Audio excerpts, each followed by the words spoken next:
ឈិញហ្វុងលោកមកខាងនេះសុំលោកមកប្រាប់ពីវិធីរបស់លោកមកយើងមកណាប៉ុន្តែបើសិនជាគាត់គ្មានវិធីអីទេនោះគាត់ច្បាស់ជាមានទោសឆោបអោបព្រះអង្គហើយប្រមែនម្ចាស់ទូបង្គំសងសួរសំណួរខ្លះ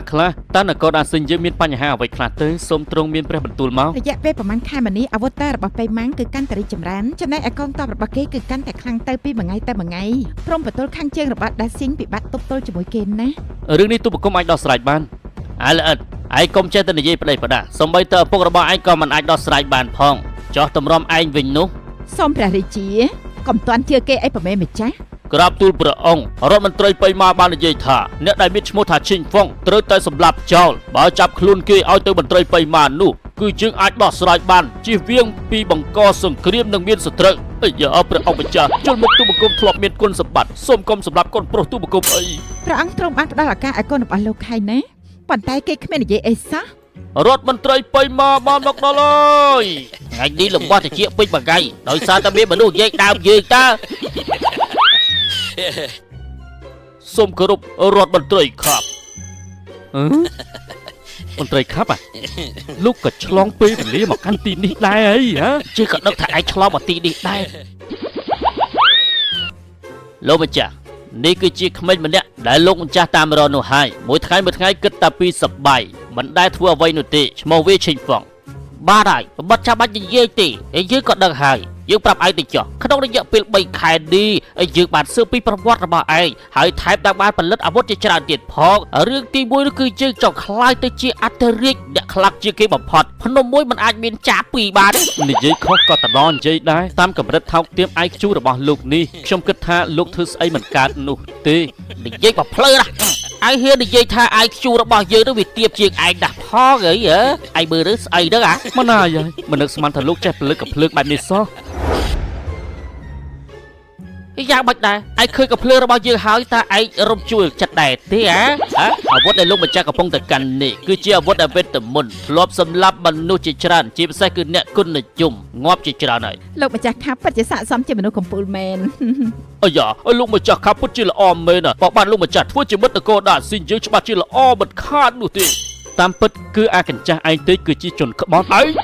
ព្រះអង្គម្ចាស់ទូបង្គំអាចធ្វើកំភ្លើងបែបនេះបានឈិញហ្វុងលោកបានបញ្ឆោតព្រះអង្គម្ដងរួចទៅហើយតែលោកអត់ចេះខ្មាស់គេទេអីបើសិនជាលោកចង់ឲ្យគ្រួសារឈិញមានជីវិតបន្តទៀតត្រូវតែអោនព្រះនាងបានទ្រង់បញ្ជានោះទេទូបង្គំនឹងប្រាប់ពីចំណុចខ្សោយកំភ្លើងរបស់គេបើសិនជាលោកដឹងមែននោះនិយាយច្បាស់មកជាដំបូងត្រូវធ្វើបំពង់ដែកមួយចោះកន្លែងប្រហោងមួយទុកសម្រាប់មាញ់បន្ទាប់មកទៀត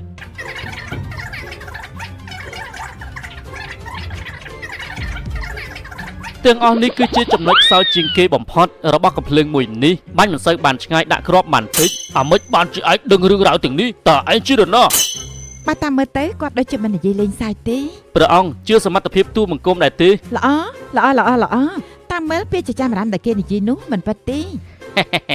ឯងនិយាយច្រើនបែបនេះតើឯងចេះធ្វើដែរទេព្រះអង្គម្ចាស់ទុកពេលឲ្យទូបង្គំរយៈពេល3ថ្ងៃទូបង្គំនឹងផលិតកំភ្លើងមួយនេះបើផលិតមិនបានទេប្រហារជីវិតទូបង្គំទៅ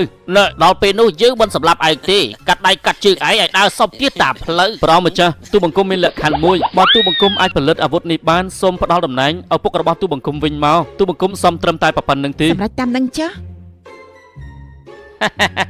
ក្នុងរយៈពេល3ថ្ងៃយើងប្រាប់ឯងទៅចុះអាវុធរបស់យើងក្នុងរយៈពេល3ខែទើបយើងអាចធ្វើបានសម្រេចចុះឯងវិញឯងនិយាយតប៉ាយច្រើនម្ល៉េះហ៎ឯងចាំតែមើលទៅល្អយើងចាំមើលថាតើឯងអាចផលិតកំភ្លើងក្នុងរយៈពេល3ថ្ងៃបានល្អដូចជាយើងដែរទេ See you next time bro ល្អណាស់ចឹងពួកឯងទៅវិញក្រាបទូលព្រះអង្គមិនត្រូវខាតពេលជាមួយនឹងវានោះទេប្រគល់វាឲ្យនគរបៃម៉ានទៅព្រះអង្គទ្រាំត្រូវហើយប្រគល់ខ្លួនឲ្យវាទៅនគរបៃម៉ានទៅ3ថ្ងៃទៀតរយៈពេលខ្លីណាស់បងស្រីបងគួរតែគិតម្ដងទៀតណាព្រះអង្គទ្រង់និយាយឲ្យមិនត្រូវលេបសម្ដីនោះទេបើមិនជឿទូបង្គំចុះលិខិតសន្យាក៏បានដែរធ្វើតាមនឹងចាស់សាយូលោកប្រុសឲ្យទៅណាហើយតាំងពីគាត់ត្រឡប់មកពីរាជវាំងវិញគាត់នៅក្នុងបន្ទប់នេះរហូតសងំធ្វើអាវុធសំបីតបែកទឹកក៏គាត់មិនពិសាដែរលោកម្ចាស់ថ្ងៃកំណត់3ថ្ងៃជិតដល់ពេលទៅហើយសង្ឃឹមថាវាធ្វើបានសម្រេចទៅចុះ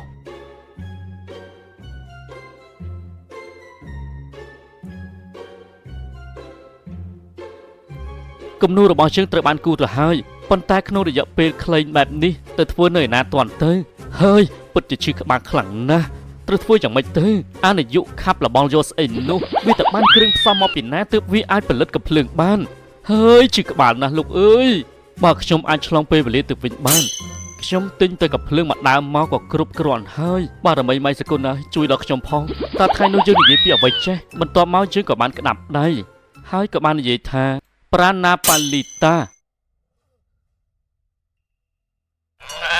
នេះគឺជាផ្ទះរបស់យើងឯតាអត់ទេអំបញ្ញមិញយើងនិយាយថាប្រាម៉ាប៉ាលីតាប្រាម៉ាប៉ាលីតាប្រកាសជាបារមីហ្វេនហើយប្រាម៉ាប៉ាលីតាពេលនេះយើងអាចឆ្លងភពមកកាន់ភពបុរាណភពសម័យវិញហើយទៅវិញហើយរបស់នេះនៅក្នុងភពសម័យរបស់យើងគឺពិតជាមានតម្លៃណាស់ប្រមូលចុះឲ្យអស់មានស្អីខ្លះទៀតណាដាក់ពេញដាក់ណែនមានអីទៀតបានហើយប៉ណ្ណឹងបានត្រូវតែធ្វើអារម្មណ៍មកចិត្តស្ងប់គ្មានអ្នកណាឃើញទេអ្នកប្រុសនេះបញ្ញាប់តាណាហ្នឹងស្ងាត់តិចទៅថ្ងៃស្អែកខ្ញុំនឹងផ្ដល់ការព្យាបាលឲ្យអ្នកគ្រប់គ្នាទៅហើយហើយយេមានរឿងមកល្អហើយលោកម្ចាស់អ្នកប្រុសគាត់បាត់ខ្លួនហើយថាម៉េចបាត់ខ្លួនហើយទៅណាទៅខ្ញុំឃើញគាត់វិចប្រវិចមានគំនូមានអសរហើយគាត់ថាថ្ងៃស្អែកនឹងធ្វើផ្ញើផ្អើលម្ដងចោលមកសៀតសង្ស័យតែវារត់ចោលឯងទៅដឹងអីចប់ហើយតែអ្នកប្រុសពិតជាបោះបង់ពួកយើងចោលមែនណាលោកម្ចាស់ដល់ដំណាក់កាលនេះទៅហើយយើងមានទៅរាជវាំងសិនដើម្បីទប់ទល់ក៏ដូចជាពញាពេលឲ្យឈីងហ្វុងដែរសាយូឯងទៅរាជវាំងជាមួយនឹងយើង